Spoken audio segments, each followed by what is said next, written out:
The heat in the savannah doesn't just burn, it breathes over you. David Miller stopped. Something in the silence of the bush was wrong. Through the shimmering heat, a frantic movement shattered the peace. A young lioness was trapped. A poacher's snare was cutting her flesh.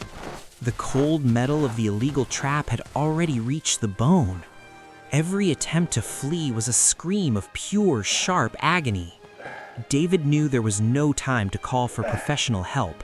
He began to crawl, a man against the instinct of a predator. Her growl vibrated through the ground. She saw only an enemy. Sweat stung his eyes, but he couldn't afford to blink. His hands, hardened by years in the field, trembled before the beast. Suddenly, she stopped. The lioness seemed to have accepted the end. It was now or never. One mistake would cost him his life.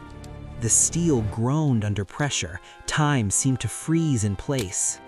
With a violent snap, the snare broke. She was finally free.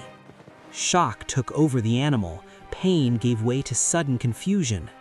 For one eternal second, the eyes of man and beast met. Without a roar, she turned and disappeared into the shadows. David remained behind, alone with the silence and the adrenaline. He never forgot that look, but destiny wasn't finished with them yet. 10 years passed. Both the world and David had changed. Now he led a mission in the heart of the Okavango. The landscape was a labyrinth of water and ancient secrets. They were searching for a legend known as the Ghost Pride. Rumors spoke of a matriarch who ruled with wisdom and scars. There they were, 14 lions resting under a massive tree. In the center, an old queen watched the distant horizon. David's heart stopped. The white scar on her paw, it was her. Ignoring all protocols, he took his first step onto the sand. The princes of the pride rose. Danger was imminent once again.